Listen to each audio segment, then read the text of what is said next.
Nesta semana nós vamos estudar a terceira lição que fala sobre a aliança abraâmica, ou seja, a aliança feita com Abraão.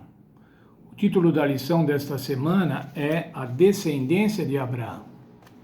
E eu quero, de pronto, ler o verso áureo da nossa lição, o verso para memorizar da lição desta semana. E ele diz o seguinte: Vocês, porém, são geração eleita, sacerdócio real, nação santa, povo de propriedade exclusiva de Deus, a fim de proclamar as virtudes daqueles que o chamou das trevas para a sua maravilhosa luz. Esse texto, irmãos, está no primeiro livro de Pedro, no Novo Testamento. Portanto, há mais de 2000 anos, aproximadamente 2000 anos depois da promessa feita a Abraão. Mas veja lá, esse texto de Pedro foi dito para os cristãos. E qual que era? Geração eleita, sacerdócio real, nação santa, propriedade exclusiva de Deus. Para que isso? Para proclamar as virtudes de Cristo, aquele que nos tirou das trevas para a luz. Mas esse verso de Pedro, irmãos, é muito semelhante ao verso de Êxodo 19, os versos 5 e 6. Quando foi estabelecida não a aliança com Abraão, mas a aliança com Moisés, a aliança do Sinai, pouquinho antes da outorga dos 10 mandamentos. E lá nesses versos, irmãos, está falando para o povo hebreu, especificamente para o povo hebreu, os herdeiros nacionais de Abraão, aqueles que eram o conjunto dos seres que tinham a mesma etnia, descendentes de Abraão.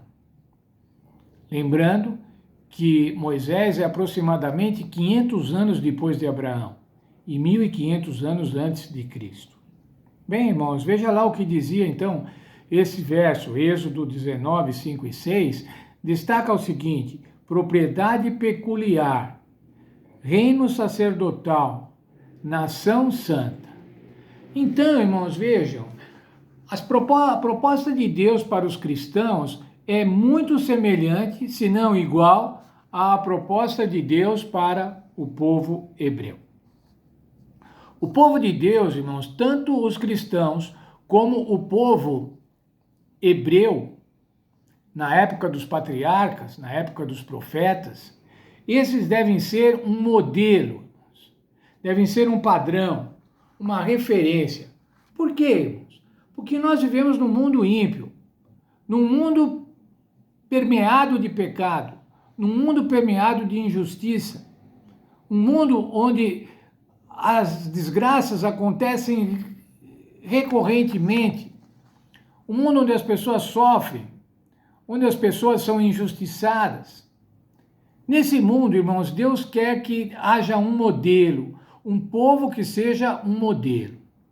Esse povo, na época dos patriarcas, séculos antes de Cristo, deveria ser o povo hebreu, que era um povo que já está colocado entre as nações para servir de exemplo, como já vimos na lição da semana passada, para que os outros povos olhassem e fizessem: mas que povo inteligente, mas que povo sábio, que povo alegre, que povo feliz, que povo correto, que povo honesto. É isso também que deve acontecer conosco hoje, irmãos. Quando neste mundo de injustiça, nesse mundo de malvadezas, nesse mundo, como eu costumo dizer, totalmente atrapalhado pelo pecado, nesse mundo, as pessoas devem olhar os cristãos e ver assim: mas que povo diferente, como eles são felizes, como eles se tratam bem, como as famílias cristãs são bem estruturadas. Esse é o objetivo de Deus, irmãos, para ter o seu povo, para ter um povo. O povo hebreu, irmãos, foi colocado no meio das nações.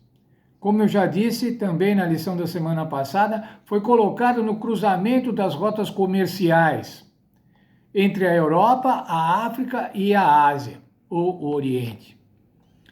Por lá, irmãos, deviam passar as caravanas e ver qual era a diferença daquele povo e dessa forma levar para os seus países o testemunho e falar assim, tem um povo que vive ali na região da Palestina, que vive no entroncamento ali entre o rio Nilo e o rio Eufrates, como foi a promessa da terra. Esse povo é um povo especial. Quando você passa por lá, você vê a diferença. Esse povo, irmãos, devia testemunhar. Era o evangelismo pela observação. Os outros deviam observar e dessa forma querer se igualar a esse povo. Mas vamos ler o texto, irmãos, Ezequiel, capítulo 5, verso 5. Ezequiel 5, 5. Nós encontramos o seguinte: esta é Jerusalém, que coloquei no meio das nações e terras que estão ao redor dela. O Senhor Deus colocou Israel no meio das nações, colocou Jerusalém no meio das nações, para que eles servissem de testemunho. Entretanto, irmãos, Israel falhou. Israel, enquanto nação, não cumpriu o plano de Deus para com eles. Eles falharam. Somente um pouco de tempo no reinado de Davi e de Salomão é que Israel ainda conseguiu manter essa proeminência que faria com que os outros pudessem querer ser iguais ao povo hebreu. Mas foi somente nessa época.